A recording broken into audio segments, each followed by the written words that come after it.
Bien, quisiera plantear una pequeña reflexión crítica sobre dos expresiones que funcionan como una especie de mantra dentro de este psicologismo, digamos, de la vida cotidiana, ¿no? Tienen los dos un sentido además normativo, ¿no? Imperativo. Uno es la cuestión de la autoestima y otro es la cuestión de la inteligencia emocional. Vamos a ver, empecemos por la autoestima. Podemos considerar que el problema relacionado con lo que podríamos llamar el amor propio es un problema de autoestima. Vamos a ver, autoestima se entiende, y de hecho es la manera como se juega con esta formulación, como algo referido, digamos, a la autoimagen, ¿no? La autoestima quiere decir que alguien debe quererse. Pero claro, debe quererse, ¿qué quiere decir? Quiere decir, debe querer la propia imagen desde el punto de vista que la autoestima siempre parece como referido a una identificación. Es decir, uno tiene una imagen negativa de sí mismo, una imagen, digamos, poco valiosa o incluso totalmente inválida. Uno odia su propia imagen. Aquí decimos que hay un problema de autoestima, ¿no? Entonces, la autoestima vendría a ser como una especie de narcisismo herido, ¿no? Digamos que un narcisismo que significa que, bien entendido, claro, que uno debe quererse, es decir, que uno debe de alguna manera querer su propia vida, sería esto como un narcisismo, digamos, muy primario. Pero luego, claro, hay un narcisismo referido a la cuestión de la imagen, ¿no? Y la cuestión de la autoestima siempre parece girar en torno a esto, ¿eh? Por lo tanto, los tratamientos de la autoestima siempre se plantean en unos términos, podríamos decir, de sugestión, ¿no? Como de autosugestión. Es decir, que la persona que se siente herida en su narcisismo por la imagen que tiene de sí mismo, convencerle de que cambie que cambie esta imagen, digamos, por otra, ¿no? Yo creo que la cosa no va por aquí. Es decir, el problema del amor propio, si utilizamos, digamos, un concepto bastante antiguo, ¿no? Hay que tener amor propio. El amor propio yo lo relacionaría con el respeto hacia uno mismo. Y el respeto hacia uno mismo no se plantea en términos de narcisismo, no se plantea en términos de autoimagen, sino que se plantea en los términos de cuál es la posición como sujetos. Sujeto quiere decir tener, podríamos decir, una identidad reflexiva, es decir, el sujeto es un ser vivo que tiene como una posición delante de sí mismo. Tiene una posición delante de sí mismo porque se ve como objeto de conocimiento, como objeto de transformación.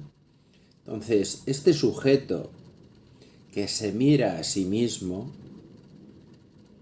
pero no se mira a sí mismo, digamos, a través de una imagen, sino que adopta una posición delante de sí mismo, lo que debe aprender es a respetarse.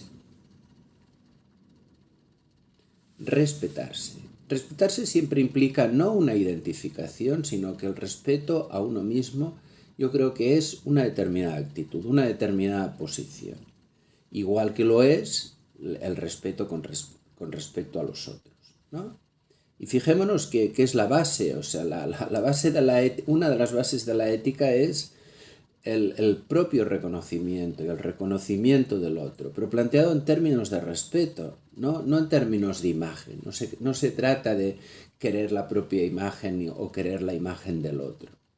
Esto es un círculo vicioso, ¿no? Lo que se trata es de tener esta actitud, esta posición delante de uno mismo de respeto, que además debe orientarse también hacia un respeto, digamos, hacia los otros.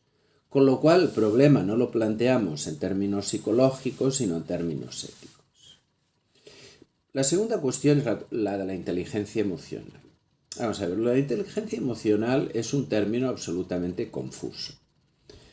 De hecho, proviene de las inteligencias múltiples y lo que hace es como fusionar dos de estas inteligencias, ¿no?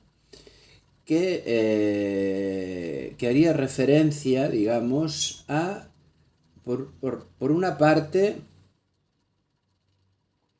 a la capacidad, digamos, de conocerse a uno mismo. Por otra parte, también a la capacidad de conocer al otro.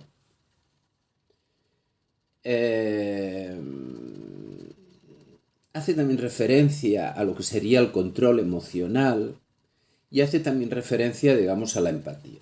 Es decir, de entrada dentro de inteligencia emocional se plantean como cuatro, digamos, elementos que en principio están diferenciados y no tienen por qué ir o aparecer conjuntamente, ¿no? Esta capacidad de entenderse, esta capacidad de entender al otro, este control emocional y esta, digamos, empatía. Vamos a ver.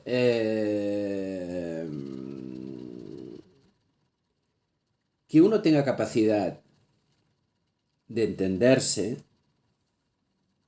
no quiere decir que pueda controlar sus emociones.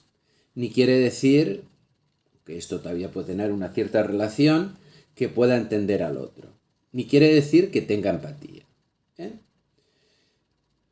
Vamos a ver, ¿qué es lo que se plantea, digamos, aquí? En realidad se plantean diversas cosas. Uno, podríamos decir que se plantea una capacidad, la necesidad de tener una mínima o un mínimo, digamos, conocimiento de los procesos, pues, afectivos que tiene uno.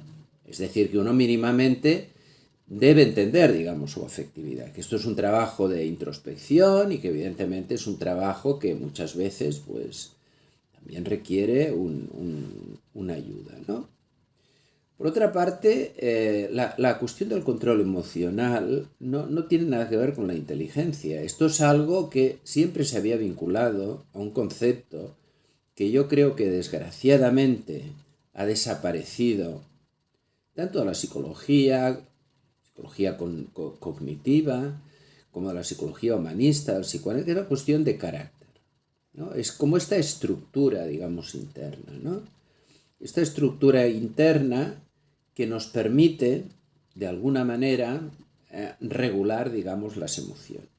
Pero es tener esta estructura, lo que en todo caso permite, que tampoco no sé si está muy bien expresado, este control emocional. No tiene nada que ver con la inteligencia, ¿no? Por otra parte, la empatía. Bueno, yo la empatía, vamos a ver, la sustituiría por lo que sería el respeto al otro. Es decir, sí que la empatía podría ser la versión, digamos, poco actualizada, es un término nuevo, de lo que antes se había llamado, pues, por ejemplo, compasión. Es decir, ser capaz de identificarte con el padecimiento del otro, ¿no? Pero no creo que la cosa vaya por la vía de la identificación, ni por la vía de colocarse en el lugar del otro. Que justamente cada uno debe colocarse en su lugar, y es desde su lugar que debe aprender a respetar al otro. Estamos otra vez con una propuesta ética. Claro que hay que entender la ética de una manera transformadora. Es decir, si entendemos la ética como un discurso, evidentemente no tiene nada que ver con que uno sea capaz de entenderse, que uno sea capaz de entender al otro, que uno sea capaz bueno, ya he dicho que no utilizaría la palabra empatía, sino o aceptar el lugar del otro, entender el lugar del otro, que uno es capaz, digamos, de controlar estas emociones.